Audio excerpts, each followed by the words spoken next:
Welcome to the Fourth and Fast Break Podcast. I'm your humble, delighted, and always blessed host, Joshua McCain. And on today's Monday, July the 20th edition of the Fourth and Fast Break Podcast, I will be talking about college football in a little segment I want to call Hurry Up and Buy Out. Hurry up and buy! Now, in this segment, I want to talk about 5 coaches that the fan bases are ready for these guys to go. Any tough or tumultuous season that they may have this year, they're going to be quickly looking for them to go and looking for another coach. And we're going to talk about these 5 coaches and their buyouts opportunities. And I'm going to start off with number 1, Maryland's coach Mike Locksley. Mike Locksley took over in 2019. Since 2019, every year he's been 3-9 in 2019, 2-3 in the shortened 2020 season, 7-6 in 2021. Then his 2 back-to-back 8-win seasons in which he made a bowl game. So he went 7-5 in the regular season in 2022 and then won a bowl game. So 8-5. And then 23 he went 7-5 in the regular season, won another bowl game, 8-5 again. And then the last 2 years been 4-8 combined. Well, not combined, but respectively in both years. He had Talia Tagovailoa in those 2 seasons. Tua Tagovailoa's younger brother, probably the best quarterback he's had there. He does have a really talented quarterback now, but the team around him in Maryland has not been good. Defense hasn't been good. Offense, which he came there from being the offensive coordinator at Alabama, when they had some really good talent. Tua Tagovailoa, like I just said, Calvin Ridley. They had they had Devontae Smith there as well. So he had some really good offenses, had really good talent, and his offenses were really, really upper echelon in the country. I think Mike Locksley, when he took over after Lane Kiffin had left and went to Florida Atlantic, he was a guy that continued the stretch of really good offense for Bama because it started in 2015 and then it just made its way progressively got better, and he was one of the guys at the forefront of that, and that's how he got the Maryland job. And he was at Maryland on an interim basis in 2011 when he was an assistant coach.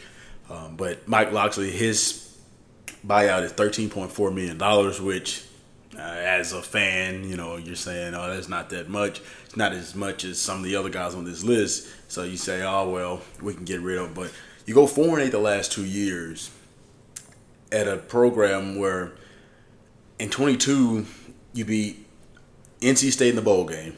You lost 34-27 to Michigan, a close game. But then you beat Auburn the next year in 23 in a bowl game. And then you only lost 31-24 to Michigan in 23. So a lot of fans are saying, well, and that's the eventual national champions was Michigan in 23, and then you go 4-8 the last 2 seasons, combined 8-16. What's going on here? We was expecting more. We was expecting from 22-23. We're expecting you should be able to get us to at least 8 to 9 wins, because once you get there 2 years in a row, they're expecting that to come from that. And Michael Locksley now is, I would say, on the hot seat because of 2 really down years of coming from what they thought were, 21 they were 7-6, 22 8-5, 23 8-5. So they was expecting, the progression to be linear, and instead it has started to take a nosedive. Number 2 coach we want to talk about on the hurry up and buyout market, Dave Aranda from Baylor. Now, Dave Aranda was a really good defensive mind at LSU. He's a guy that they, from the 2019 team that a lot of people say is one of the better modern football teams of all time in a college football perspective. But he's been 1-2 in bowl games. 2020 he goes 2-7. 21 he goes 12-2. 22 6-7. 23 3-9. 24 8-5, and then 25 he went 5-7 just this past season. And that 21 season where they went 12-2, they beat Ole Miss in the Sugar Bowl and they won the Big 12. And I can see how fans are starting to, jump off the bandwagon, because then you follow it up with 6-7 in 2022, and then 3-9 in 23, 24. Get to 8-5. A lot of people think, okay, we're back on something. Then last year you have 5-7, your 2 games under 500. What's going on? Baylor, I think what happened in 21, They had really good quarterbacks. The backup, Blake Shapen, ends up not even playing, and he ends up being a starter at Mississippi State for 2 seasons. So Baylor, him being on the hot seat, I can understand, but I think they're closer to 24 version of 8-5 than they are 21 version when they went 12-2, beat Ole Miss in the Sugar Bowl. Now, that Baylor is a private institution, so the numbers that I looked up right now, they're saying in between 12 to 22 million could be his buyout. He just got an extension into 2029, but extensions in college football, they really don't matter. Like they're just there. Like you got an extension. Thanks you for doing this. It's an extension, but they got teams get out of it. Organizations, they get out of it fairly easily. They don't mind paying the buyout if it gets really bad. So I think this year, if he goes 8-5, with a bowl win, or even 8-4, and then losing the bowl game, I think Dave Aranda will be fine. It's just you can't have another 5-7 season or 4-8 season and not make a bowl game completely, or even 6-6, and it just depends on how it looks. But that's another guy that I think their fans are starting to say, hey, we're expecting more. Now, our next coach on the hurry up and buyout list is Luke Fickell. Now, Luke Fickell made the college football playoff back in when he was at Cincinnati. I lost to Alabama in the semifinals, of course. But he was a rising guy. A lot of people, thought, hey, this was one of the next best coaches in college football. In 2011, he was the interim coach when Jim Tressel left Ohio State. He was the interim coach before they gave it to Urban Meyer. He went 6-7 in his long season there. And then he ends up coaching Cincinnati and did really good at Cincinnati for those 10 years he was there. But then since he's been at Wisconsin for 3 seasons, he goes 6-7 in 23, 5-7 in 24, and then 4-8 just this past season with 2-7 in the conference, which is not Wisconsin's. That's not where they expecting to be. They did lose a bowl game in 23, his first full season there, and they lost to Ohio State and LSU. Those 2 best teams they played, and you would think, okay, Wisconsin, your 2 best teams you played was Ohio State, LSU. You didn't play any other really good Big Ten teams like Penn State or Oregon. You would say you're expecting, hey, we won our other 10 games if we lost those 2. But then you say 6-7, that's not what you're expecting, but it's his first full season, so you give him a break. Then 24, they go 5-7. They lost 16-13 to Oregon. They lost 42-10 to Bama. They lost 38-21 to USC. Then they lost 28-13 versus Penn State. You're not competing in those games. Wisconsin is a team in the early 2010s, like, it's not even worrying about competing. We're competing for a Big Ten championship. We're expecting Big Ten championships, and the expectation at Wisconsin is Big Ten championship. Now, his buyout, Luke Fickell's, that is $19.2 million if they decide to get off of him. Wisconsin is not expecting to just be middle of the pack in the Big Ten. They're expecting to be top of the top. Okay, if we're behind Penn State, we're behind Ohio State, we're behind Michigan. Okay, that needs to be only 3. We need to be beating the likes of Oregon and USC. Like, I know they just got the Big Ten, but you're expecting to be within the top 5, and they're not even close. They are 2-7 just this past season. Then 25, they also lost. They lost 34-0 against Ohio State, 21-7 against Oregon, 31-7 against the eventual national champions in Indiana, 38-14 against Alabama, and then 24-10 against Michigan, who were not, was not that good last season. You're not competing. Wisconsin, you're not even competing, and that's why Luke Fickell is on the hurry up and buyout list, because I think a lot of fans are saying we're not even competing against even the mid-tier talent in the Big Ten, and then we go against the upper-tier talent, and we're losing by at least 2 possessions. Now, our next coach on the hurry up and buyout list, it's a guy that was a rising star, and now it is not looking good at all. And that is Shane Beamer from South Carolina. Now, Shane Beamer, his potential buyout would be $27 million. Now, Beamer's record from 21 to now, he got hired in 2021. He was 7-6 in 21. He goes 8-5 in 2022, 5-7 in 2023, 9-4 in 2024, and then 4-8 this past season. Now, go back to 2022. They beat Tennessee and they beat Clemson.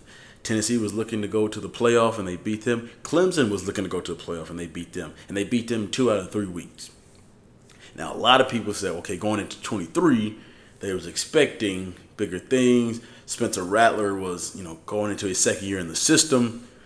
And then they go 5-7. They lost 4 in a row they lost at Tennessee versus Florida, at Missouri, at A&M, all back to back to back to back. And that crushed the year. Spencer Rattler didn't finish the year as the starting quarterback. It was in flux who was going to be the starter. And then you say, okay, we're back to square one because we thought we were somewhere. Then 2024 happens, and you go and you lose to Alabama 27-25, but you go at Bama, and a lot of people said they thought you should have won that game. Some bad calls went against South Carolina, but then you beat Clemson, you beat Vandy, and you beat Missouri. So 9-4, they were feeling really good. They did lose in the bowl game against Illinois, but they were feeling really good about themselves. You go into the next season, 25, you have Lenore Sellers, a really good quarterback, Nick Harbor, phenomenal athlete at receiver, and then Dylan Stewart, one of the number 1 recruits a couple years back. So you had your core 3 guys, and then you have really good cornerbacks. Their corner group has been really good at South Carolina the last few seasons. They have been, really producing some really good cornerbacks to go into the NFL. You're expecting, high achievement. You go 4-8. You blew a big lead late in the season against A&M.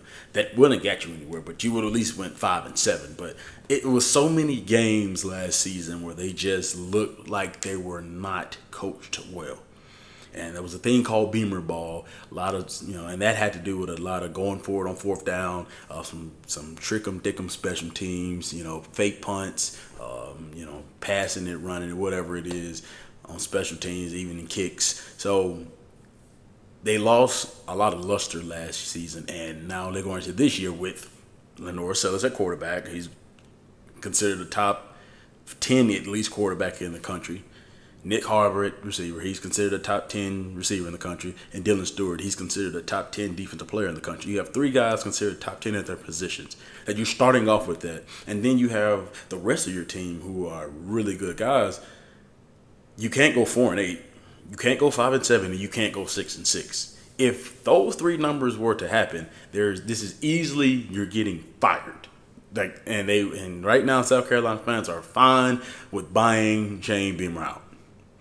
And then our last coach on here, which is probably the easiest one, it is Mike Norvell.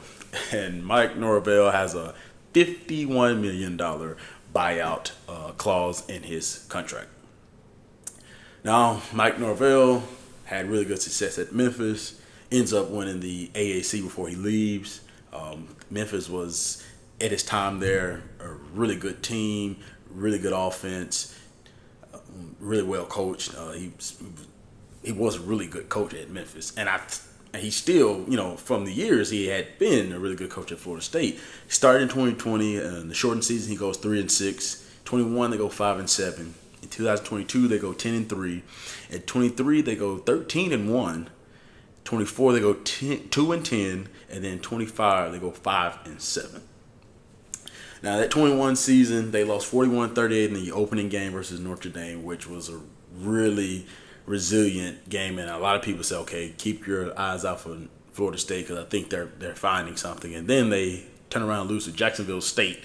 And then it goes back to, okay, Florida State's not going to be good. But they end up going 5-7. And then the next year in 22, which I started, really keeping my eyes on them, they go 10-3. They beat LSU to start the season off, but then they lose 3 straight against Wake Forest, NC State, and Clemson in the middle of the year, and that's what kind of that knocked them back. But then they finished 22 on a 6-game win streak, and that goes into 23-3, and they have all this momentum in the world, and they take that momentum. They end up winning 19 games in a row. They start out 13-0. They lose their quarterback. Jordan Travis in the second to last game of the year against North Alabama. He breaks his leg. And it just goes downhill from there. And they get crushed in the bowl game because they didn't play any players. They get crushed by Georgia in the bowl game. And then in 24, they go 2-10. And it was rock bottom. So we thought. Because 24 was bad. At 25, they go 5-7. But 25, they start out 2-0. They beat Alabama. Then they win. I forgot who they played the next game. They started out, and then they go to Virginia on a Friday night. And it just, they lose that game close in overtime, and then it just hits the fan. Then Florida State goes back to looking like that same version of the 2014. In the last two seasons, is this Florida State as we know it? Is this the real Florida State?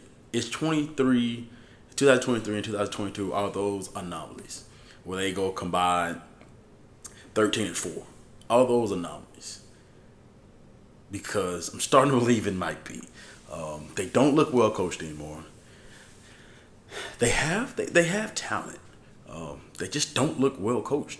And this is we all know this is a school that in their fan base, like they remember the Bobby Bowden teams.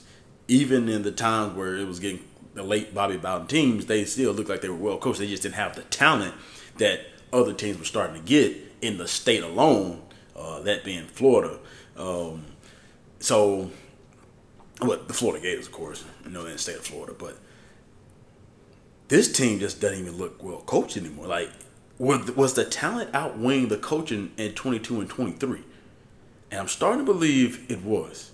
Because this team does not look anything like they did on the field.